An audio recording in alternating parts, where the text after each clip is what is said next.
Today I'm going to demonstrate how to remove the bobbin case and hook out of a Kenmore 158 series sewing machine. The first thing you're going to want to do to clean this area, these two plastic retaining clips here, you just move those off to the side. And then what I do is I just grab the bobbin case here and lift it out. I've taken the bobbin out of the case and I'm going to show you here shortly how to set the tension on that.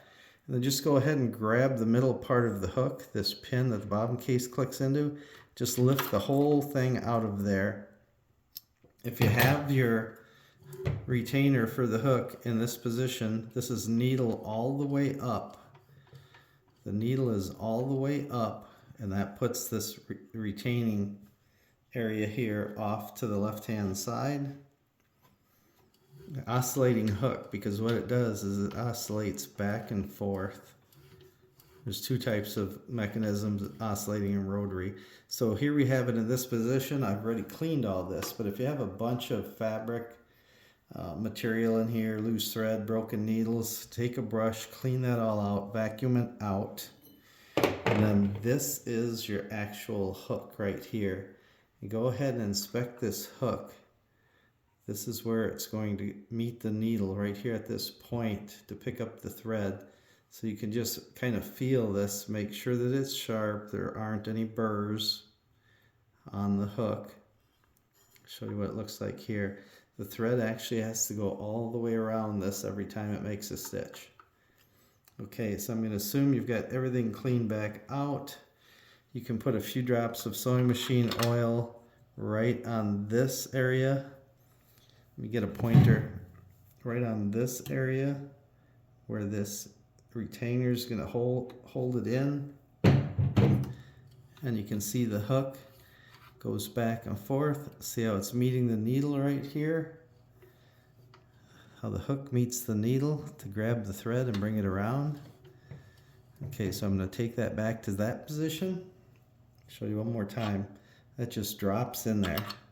It's not supposed to be super tight. There has to be a little bit of jiggle here so the thread can go around. Then we're going to take this clip, put it back in. I know my hands are in the way, but you'll get the idea. Drops right in like that, and then we snap these back.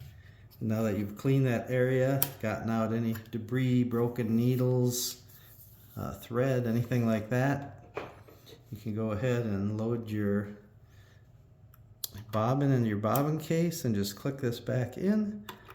Line it up with that, of course, right here. Click it in and you're done. This is the Sears Kenmore bobbin case. It holds a size 15 bobbin, and right here you can see the screw that adjusts the tension on the bobbin thread. You turn this counterclockwise to loosen the thread, and you turn it clockwise to tighten it up. Here's this little slit here in the side that the thread goes through.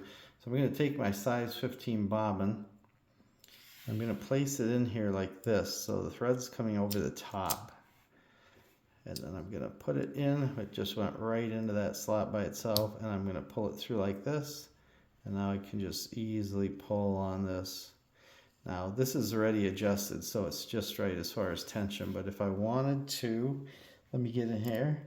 If I wanted to loosen this tension a little bit, I would just turn this counterclockwise, and if I wanted to tighten it, that runs the screw in a little further and puts more pressure on this plate, which pinches the thread between this plate and the bobbin case right here, and that's how you adjust your thread.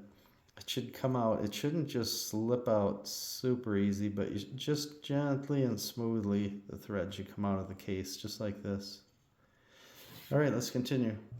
All right, as always, thanks for watching. Just a quick tip. My next tip is going to be if you have bird nests and whatnot on when you're sewing down on the bottom of your material. All right, please hit the like button, subscribe. Gets the video out to more people. See you in the next one. See ya.